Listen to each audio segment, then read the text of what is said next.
దేశ రాజధానిలోని చారిత్రక ఎర్రకోటలో భారీ దొంగతనం జరిగింది. దాదాపు కోటి విలువైన 2 కలశాలు చోరీకి గురైనట్టు తెలుస్తోంది. ఓ మతపరమైన కార్యక్రమంలో ఈ ఘటన చోటు చేసుకుంది. చోరీ జరిగినట్లు అధికారికంగా ప్రకటించారు. సెప్టెంబర్ 3న ఉదయం ఆధ్యాత్మిక కార్యక్రమం నిర్వహించారు.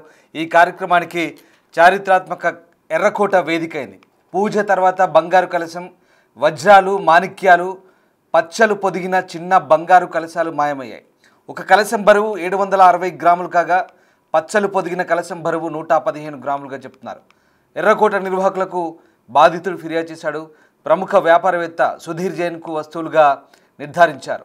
పూజా కార్యక్రమానికి ప్రముఖులంతా హాజరయ్యారు. ప్రముఖులతో మాట్లాడేందుకు పక్కకు వెళ్లారు నిర్వాహకులు. ఈలోపు విలువైన కలశాల దొంగతనం జరిగినట్లుగా గుర్తించారు. విషయాన్ని సుధీర్ జైన్ పోలీసులకు వెల్లడించారు. ఘటనా స్థలానికి చేరుకొని సీసీటీవీ ఫుటేజ్ను పరిశీలించారు పోలీసులు. ఎవరూ లేని సమయంలో పూజా గదిలోకి ఓ వ్యక్తి వెళ్ళినట్లుగా పోలీసులు గుర్తించారు. 2 కలశాలను సంచిలో వేసుకున్నారు. ఆ దృశ్యాలు లభ్యమయ్యాయి. కలశాలను బయటకు తీసుకువెళ్ళినట్టుగా గుర్తించారు. ఇక దొంగతనం చేసిన వ్యక్తిని పట్టుకునేందుకైతే ప్రస్తుతం ప్రయత్నాలు జరుగుతున్నాయి. సీసీటీవీ ఫుటేజ్ ఆధారంగా దొంగను గుర్తించారు పోలీసులు. గతంలో చాలా ఆలయాల్లో దొంగతనాలకు పాల్పడినట్లుగా వెల్లడింది.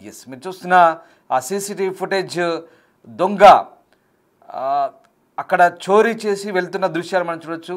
ఒక బ్యాగులో 2 విలువైన కలశాలు, ఇవి దాదాపుగా ₹1,00,00,000 విలువైన కలశాలుగా చెప్తున్నారు.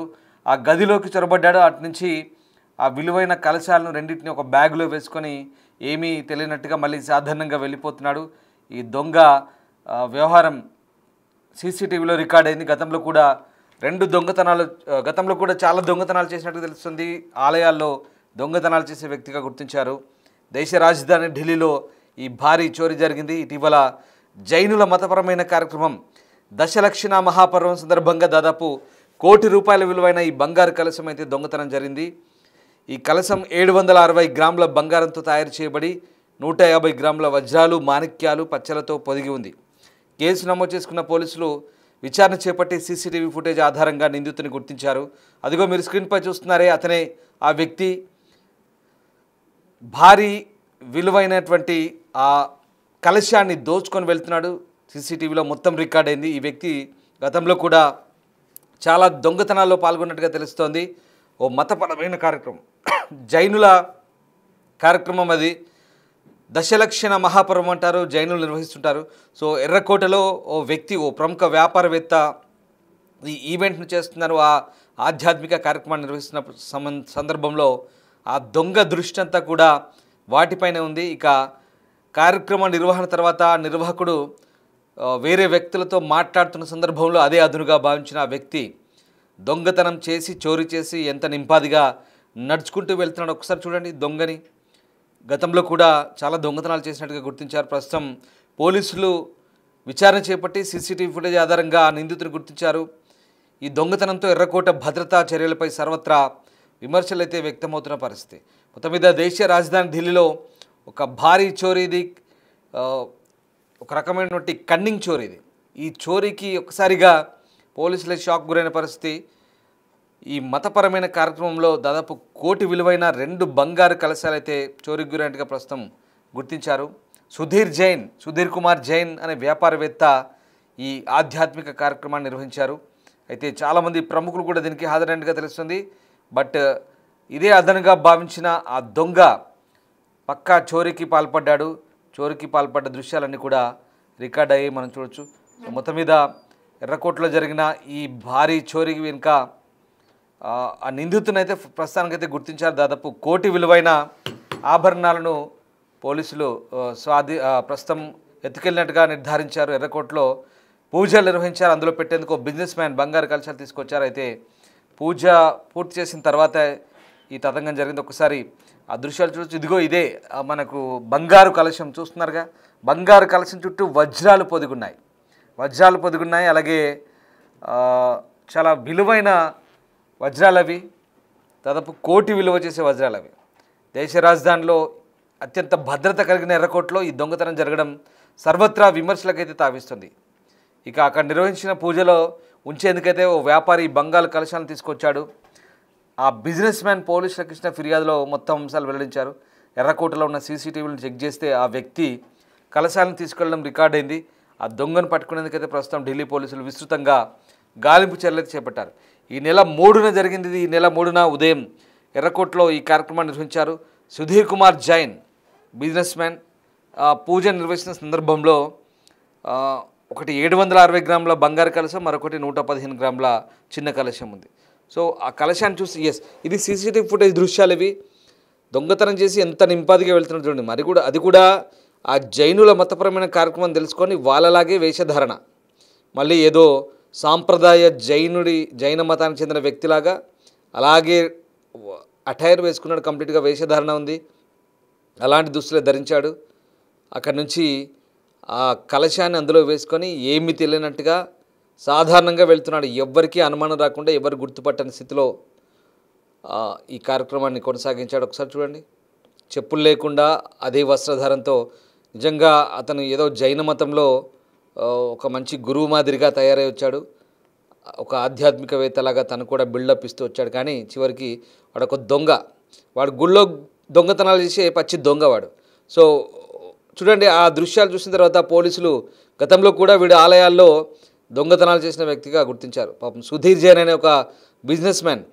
ఇదిగో ఈ కలశమే, ₹1,00,00,000 విలువ చేసే కలశాలు అవి రెండు. ఒకటేమో 750 గ్రాములు, అంటే మన 3/4 కిలో అనమాట. ఒకటేమో దాదాపు 115 గ్రాములు. వాటికి చూడండి మొత్తం వజ్రాలు అన్నీ పొదిగున్నాయి, చూసారా? అంతా చాలా బాగుంది. అది దాన్ని పూజలో పెట్టేందుకు తీసుకొచ్చాడు. దానికి మొత్తం వజ్రాలు ఉన్నాయి, ఇంకా రకరకాలైనటువంటి ఇదే ఆ కలశము. ఈ కలశాన్ని చూస్తే ఒకసారి మనకు అర్థమవుతుంది. సో వ్యాపారవేత్త సుధీర్ జైన్ సంబంధించినటువంటి ఈ పూజలో ఈ కలశాన్ని అయితే పెట్టాడు. ఈ కలశాన్ని దొంగతనం చేసిన వ్యక్తి ప్రస్తుతానికి అయితే గుర్తించారు. అయితే కలశం బరువు 760 గ్రాములుగా చెప్తున్నారు. పచ్చలు పొదిగిన కలశం అది, అలాగే వజ్రాలు పొదిగిన కలశం. ఇంకోటి 115 గ్రాములు. ఎంత బాగుందో చూడండి. ఇంకా ఇలాంటివి దొంగల దృష్టిలో పడితే ఊరుకుంటారా?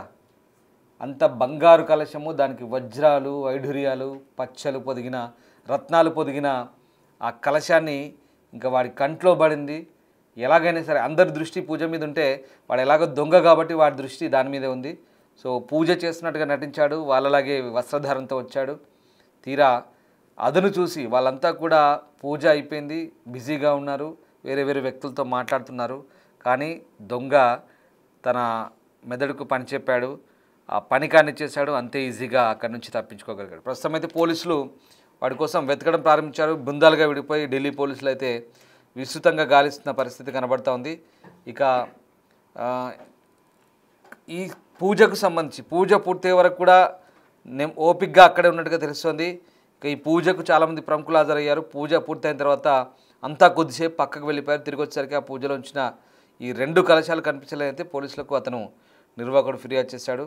సో పూజ అయిపోయి తర్వాత కాసేపు బయటికి పోయి వచ్చేలోపే చోరీ జరిగినట్టుగా సుధీర్ కుమార్ జైన్ చెప్తున్నాడు. ఈ ఘటనపై ఢిల్లీ పోలీసులకు సుధీర్ కుమార్ జైన్ అయితే ఫిర్యాదు చేసిన పరిస్థితి కనబడుతోంది. సో ఇక్కడ మనం చూస్తున్న దృశ్యాలు ఎర్రకోటకు సంబంధించినవి. ఇవి ఎక్కడో కాదు సాక్షాత్తు దేశ రాజధాని ఢిల్లీలో ఎర్రకోట. దేశ రాజధాని ఢిల్లీలో ఎర్రకోట అంటే ఎంత కట్టుదిట్టమైన భద్రత ఉంటుంది. అంటే స్వాతంత్ర వేడుకలప్పుడు, ఇంకో వేడుకలప్పుడు మాత్రం భద్రత ఉండదు.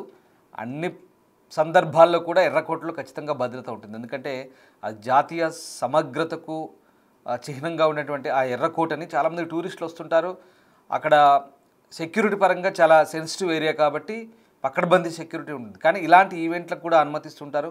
ఆ ఈవెంట్కి వచ్చిన సెక్యూరిటీ సిబ్బంది కూడా పెద్దగా గుర్తించలేకపోయారు. ఎందుకంటే ఆ వ్యక్తి వేషధారణ అదంతా కూడా నార్మల్గానే ఉంది. వాళ్ళతో కలిసిపోయాడు, అంతే ఈజీగా చోరీ చేసుకొని వెళ్ళిపోయాడు. నిజంగా ఆ వ్యాపారి ఎంత కంగు తిని ఉంటాడు. పూజ అయిపోయింది, బయటికి వెళ్ళాడు, బయటికి వెళ్ళి ఇతర వ్యక్తులతో మాట్లాడి లోపలికి వచ్చేసరికి కలశాలు మాయం. తీరా చూస్తే సీసీటీవీ ఫుటేజ్లో ఈ దొంగ కనబడ్డాడు. మొత్తం మీద ఈ ఘటనతో ఒక్కసారిగా అక్కడ భద్రతాపరమైన లోపాలు అనేది చాలా స్పష్టంగా కొట్టొచ్చినట్టు కనిపిస్తున్నాయి. మొత్తం మీద ఢిల్లీలో జరిగిన ఈ ఘటన కలకలం రేపింది. ఎందుకంటే దేశ రాజధాని, అది కూడా చారిత్రక ఎర్రకోటలో జరిగిన ఇన్సిడెంట్తో ఒకసారిగా ఢిల్లీ పోలీసు కూడా అలర్ట్ అయ్యారు. ప్రస్తుతం అయితే ఢిల్లీ పోలీసులు ఆ ప్రాంతాన్ని అంతా కూడా గాలిస్తున్నారు. నిందితుని సీసీటీవీ ఫుటేజ్ ఆధారంగా ఎక్కడున్నాడనే అంశంపై గాలిస్తున్నారు. కానీ ఇలాంటి ఘటనలతో ఒకసారిగా దొంగతనాల్లో ఈ దొంగతనం వేరే అన్నట్టుగా ఉంది. చాలా వెరైటీ దొంగగా ఉన్నాడు. ఎక్కడ ఏ రకమైనటువంటి సందర్భాలు వస్తే అక్కడ ఆ రకంగా తయారైంది. నిజంగా తెలివి మీరుతున్నారు. చూడండి ఒక్కసారి వాడు చూడండి, వాడు దొంగ వాడు చూడండి, ఆడికి చెప్పులు లేకుండా వెళ్ళాడు, సరిగ్గా వాళ్ళలాగే తెల్ల బట్టలు వేసుకున్నాడు, తలపై కప్పుకున్నాడు.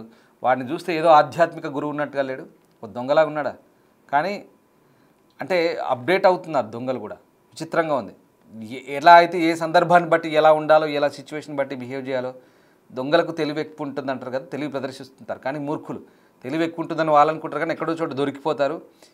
ఈ విషయంలో కూడా ఖచ్చితంగా దొరికే ఛాన్స్ ఉంది. ఎందుకంటే సీసీటీవీ ఫుటేజ్, ఎందుకంటే మూడో కన్నా ఎప్పుడు కనిపెడుతూనే ఉంటుంది. దొంగలు ఏమనుకుంటారంటే పిల్లి కళ్ళు మూసుకొని పాలు తాగిన మాదిరిగా మమ్మల్ని ఎవరు చూడరేమో అనుకుంటారు. కానీ ఖచ్చితంగా దొరికిపోయాడు. బట్ ఇంకా భౌతికంగా దొరకలేదు, ఆ సీసీటీవీ ఫుటేజ్లో మాత్రమే దొరికిపోయాడు. త్వరలోనే పోలీసులు అతన్ని పట్టుకుంటామని చెప్తున్నారు. ఢిల్లీలో జరిగింది ఘటన, దేశ రాజధానిలో జరిగిన ఈ ఘటనతో ఒకసారి కలకలం రేగింది. ఎందుకంటే మామూలు విషయం కాదు. ఆ కలశం ₹1,00,00,000. సరే, ₹1,00,00,000 సంగతి పక్కన పెడితే ఆ వ్యాపారవేత్తకు ₹1,00,00,000 నిజంగా అది పెద్ద అమౌంటే చూసే వాళ్ళకి. కానీ అతనికి అంతకు మించి స్థాయి ఉండొచ్చు కాక, కానీ అదొక సెంటిమెంట్తో కూడుకున్న అంశం. దానికి బంగారమా, వజ్రాల, రత్నాల, లేక ఇంకా అవేమో పొదిగున్నాయి, కానీ అది ఒక సెంటిమెంట్తో కూడుకున్న అంశంగా వాళ్ళు భావిస్తారు. జైన్లో వ్యాపారం చేస్తుంటారు, భారీ ఎత్తున డబ్బున్న వ్యక్తే కాబట్టి, ఎందుకంటే అంత భారీ ఎత్తున పూజ చేస్తుంటాడు, అంతటి భారీ విలువైన ఆభరణాలు అక్కడ పెట్టుంటాడు. కలశం కూడా అందులో భాగంగానే అందులో పెట్టుంటాడు. కానీ దొంగతనం చేస్తారని ఎవరు ఊహించుంటారు. అందరూ సాధారణంగా చాలా క్రమశిక్షణతో వచ్చి పూజ చేసుకొని వెళ్ళిపోతుంటారు. తర్వాత భోజనాలు అయితే మామూలుగా వెళ్ళి మాట్లాడుకుంటారు, వెళ్ళిపోతారు. కానీ ఈ దొంగతనం జరిగిన వ్యవహారం తర్వాత బయటకు వచ్చి సీసీటీవీ ఫుటేజ్ చెక్ చేస్తే ఈ విషయం బయటపడింది. రైట్, మీరేమనుకుంటున్నారు ఇలాంటి దొంగల గురించి? మీ ప్రాంతాల్లో మీకు ఏమైనా తెలిసి ఇట్లాంటి దొంగతనాలు ఏమైనా జరిగాయా? ఇలాంటి వాళ్ళకి పట్టుకున్న తర్వాత ఎలాంటి శిక్షలు ఇస్తే బాగుంటుంది? ఒకసారి కామెంట్ చేయండి.